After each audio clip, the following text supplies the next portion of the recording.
Assalamualaikum warahmatullahi wabarakatuh. Perkenalkan, nama saya Fajrin Ismanto, peserta Laskar CPNS golongan 2 PPSDM Regional Bandung tahun 2021 angkatan 15. Profesi saya sebagai nutrisionis Puskesmas Lenseng, Dinas Kesehatan Kabupaten Indragiri Hilir, Provinsi Riau. Baiklah, pada kesempatan ini saya akan menjelaskan sedikit tentang apa itu wawasan kebangsaan dan bela negara.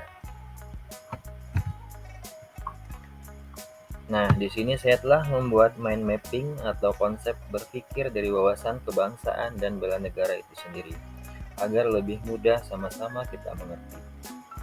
Dimulai dari yang pertama, apa itu definisi wawasan kebangsaan, hakikat wawasan Nusantara, 4 konsensus dasar, sejarah wawasan kebangsaan, definisi bela negara, identitas negara, nilai dasar bela negara, implementasi bela negara sebagai aparatur sipil negara. Dimulai dari yang pertama, definisi wawasan kebangsaan. Wawasan kebangsaan sendiri ialah cara pandang warga atau masyarakat sebagai bangsa Indonesia dalam kehidupan berbangsa dan bernegara.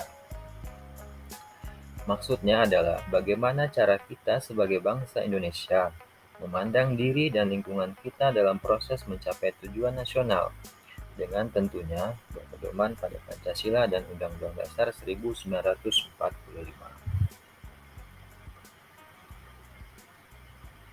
Yang kedua, wawasan kebangsaan itu sendiri sangat identik dengan wawasan Nusantara.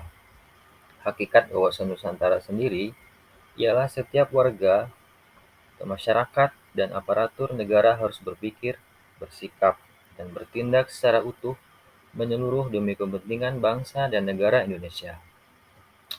Wawasan Nusantara sendiri itu terbagi atas 2 aspek. Yang pertama Trigatra dan yang kedua aspek Pancagatra. Trigatra sendiri ialah aspek alamiah, terdiri dari 3 macam. Yang pertama lokasi geografis negara, yang kedua kekayaan alam, yang ketiga kemampuan penduduk. Sementara aspek Pancagatra sendiri itu biasa disingkat dengan Ippolit-Sosbud-Hankam.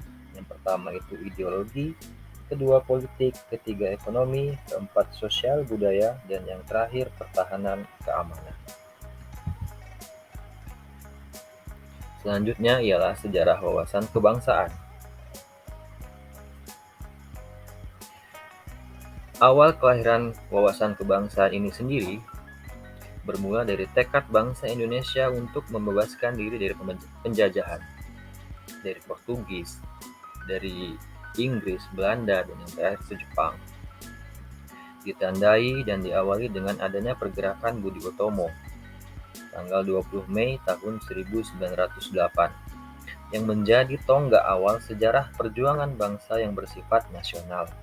Karena apa? Sebelumnya kita hanya bersifat lokal saja, dan itu tidak membuahkan hasil, atau bisa dikatakan hasilnya tidak maksimal.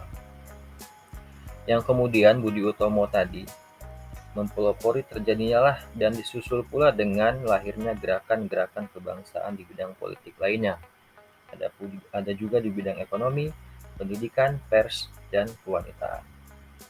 Semisal Perhimpunan Indonesia. Dan yang ketiga ada Kongres Pemuda 1 dan Pemuda 2. Pada Kongres Pemuda 2 lahir Ikrar Sumpah Pemuda.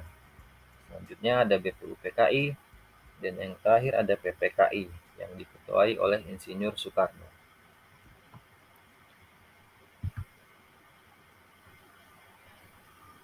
Empat konsensus dasar. Yang pertama, sebagai dasar negara kita ialah Pancasila. Dan yang kedua, Bhinneka Tunggal Ika. Meski berbeda, tapi kita tetap satu jua. Ketiga ada UUD 1945. Dan yang terakhir Negara Kesatuan Republik Indonesia. Selanjutnya, sebagai suatu bangsa yang besar, tentunya kita memiliki ciri tersendiri yang membedakan kita dengan bangsa lainnya di dunia. Yang pertama itu kita memiliki bendera yang diberi nama Sang Merah Putih. Yang kedua, kita juga memiliki lambang negara, yaitu Garuda Pancasila. Yang ketiga, kita punya bahasa persatuan, yaitu bahasa Indonesia. Dan yang keempat, kita juga memiliki lagu Indonesia Raya sebagai lagu nasional kita.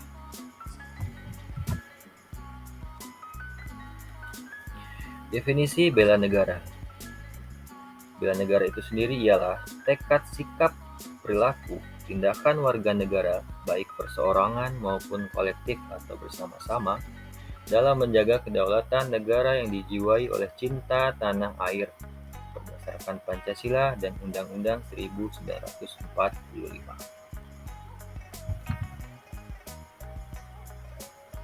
Nah, nilai dasar bela negara.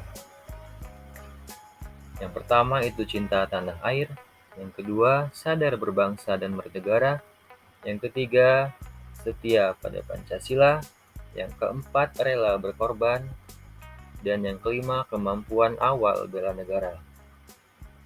Nilai dasar inilah yang wajib kita miliki agar dapat mengimplementasikan sikap bela negara dalam kehidupan kita sehari-hari.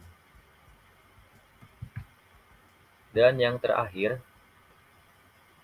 sebagai ASN, bagaimana sebenarnya wujud dari pengimplementasian bela negara itu sendiri? Yang pertama, ialah melaksanakan tugas dengan profesional. Yang kedua, berkomitmen dengan pengabdian yang tulus pastinya. Yang ketiga, melayani publik dengan baik. Oke, selesai. Cukup sekian penjelasan saya tentang wawasan kebangsaan dan bela negara. Semoga bermanfaat. Assalamualaikum warahmatullahi wabarakatuh.